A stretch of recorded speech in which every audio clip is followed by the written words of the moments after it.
एकदा फास्ट नको जाऊ.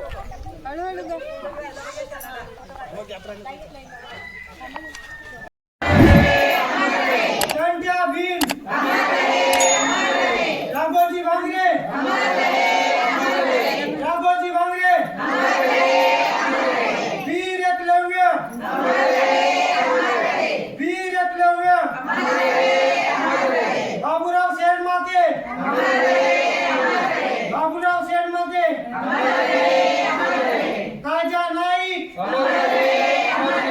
खाजा नाईक. जास्त होतील ना. मग त्याच्यानंतर आता सांगायचं उलगुलान. उलगुलान हा उलगुलान म्हणजे एकत्र येण्यासाठी हा आवाज आहे. म्हणजे एकत्र येऊन क्रांती केलेली आहे. बिरसा मुंडा करे पुकार, कंटा मामा करे पुकार,